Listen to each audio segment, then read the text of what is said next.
3.66 કરોડની છેતરપિંડી આચરનાર માસ્ટર માઇન્ડને આખરે ઇન્ટરપોલે ઝડપી પાડ્યો છે। ચોરી થયેલા સ્ટેમ્પ આધારે મિલકતોના ખોટા અને બનાવટી વેચાણ દસ્તાવેજ બનાવી ખોટા નામે બેંક એકાઉન્ટમાં કરોડોની માતબર રકમ મેળવી અને છેતરપિંડી કરનાર મુખ્ય આરોપીને પ્રત્યાર્પણ સંધિના આધારે દુબઈ ખાતેથી ઇન્ટરપોલ દ્વારા પકડી કાયદેસરની કાર્યવાહી કરી અત્રે લાવી આરોપીની ધરપકડ કરતી આર્થિક ગુન્હા નિવારણ શાખા ક્રાઇમ બ્રાન્ચ સુરત શહેર પોલીસને સફળતા મળી છે। સુરત શહેર એક આર્થિક મહાનગર છે અને મિલકત ખરીદ વેચાણના ધંધામાં મોટા પાયે આર્થિક લેવડ દેવડ થતી હોય છે, જેમાં ઘણી વખત તક સાધુઓ લોકો પાસેથી મિલકત ખરીદીના અવેજ પેટે નાણાં મેળવી અને ખરીદ કરેલ મિલકતના ખોટા અને બનાવટી વેચાણ દસ્તાવેજ બનાવી આપી ઘણા લોકો સાથે છેતરપિંડી કરતા હોય છે। આ પ્રકારની દાદ ફરિયાદ સંબંધે ઊંડાણપૂર્વક તપાસ કરી ગુનાના મૂળ સુધી પહોંચી મિલકતોના ખોટા અને બનાવટી દસ્તાવેજ બનાવનાર આરોપીઓને ઝડપી પાડવા માટે પોલીસ કમિશનરની સુરત શહેર અનુપમસિંહ ગેહલોતને સૂચના મળતા જે બાબતે ગંભીરતાને ધ્યાનમાં લઈ અધિક પોલીસ કમિશનર સાહેબ શ્રી ક્રાઇમ મદદનીશ પોલીસ કમિશનર ઇકોસેલ તથા પોલીસ ઇન્સ્પેક્ટર શ્રી ઇકોસેલને સૂચના અને માર્ગદર્શન પૂરું પાડવામાં આવતું હોય છે। સુરત શહેર એ ભારત જ નહીં પરંતુ સમગ્ર એશિયામાં ઝડપથી વિકસતું શહેર છે। એ અનુસંધાને ઘણી વખત આ વિકાસના પાછળ ઘણા અસામાજિક તત્વો ખોટી રીતે આર્થિક લાભ મેળવવાના હેતુથી અમુક ખરેખર જેન્યુઅન ફરિયાદીઓ સાથે છેતરપિંડી વિશ્વાસઘાત કરી અને ઘણા પ્રકારના ગુના આચરતા હોય છે।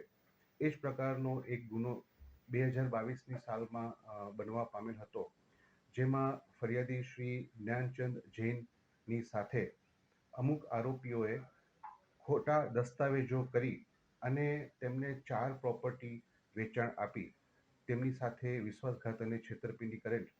જે અનુસંધાને અડાજણ પોલીસ સ્ટેશનમાં આઈપીસી કલમ 419, 420, 465, 467, 471 મુજબનો ગુનો રજીસ્ટર કરવામાં આવેલ અને આ ગુનામાં મુખ્ય આરોપી તરીકે અશ્વિન લાંગડીએ ભૂમિકા ભજવેલ હતી।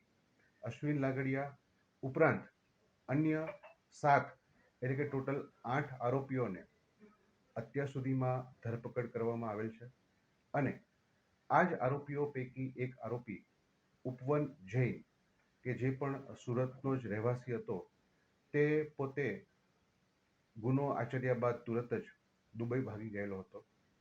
આ ગુનામાં આરોપીઓએ ખોટા ડ્રાઇવિંગ લાયસન્સ, આધાર કાર્ડ, ચોરીના સ્ટેમ્પ અને પાન કાર્ડનો ઉપયોગ કરી ફરિયાદીને અલગ અલગ સુરતમાં 4 જગ્યાની પ્રોપર્ટીનું વેચાણ કરી કુલ 3 કરોડ ઉપરાંતની રકમનો વિશ્વાસઘાત છેતરપિંડી કરેલ। જે અનુસંધાને ઉપવન જૈન દુબઈ ખાતે નાસી ગયેલ છે તેવી માહિતી મળતા તુરંત જ તેના વિરુદ્ધમાં લુકઆઉટ સર્ક્યુલર ઇસ્યુ કરવામાં આવેલ। ત્યારબાદ પ્રત્યાર્પણ સંધિ અનુસંધાને માનનીય police commissioner Shri, joint commissioner Shri, નાયબ પોલીસ કમિશનર શ્રીની સૂચના અને માર્ગદર્શન મુજબ આરોપીની કસ્ટડી મેળવવા માટેના તમામ કાર્યવાહી કરવામાં આવેલ અને એ કાર્યવાહીના ભાગરૂપે આરોપીની કસ્ટડી પ્રત્યાર્પણ સંધિ દ્વારા અમદાવાદ ઇન્ટરનેશનલ એરપોર્ટ પરથી અમોને મળતા આરોપીની ધરપકડ કરવામાં આવેલ છે।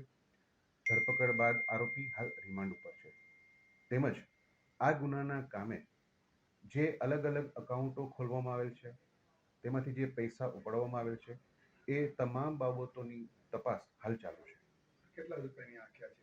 ટોટલ 3 કરોડ અને 66 લાખ રૂપિયાની આ સમગ્ર વિશ્વાસઘાત અને છેતરપિંડીનો બનાવ બનવા પામેલ છે।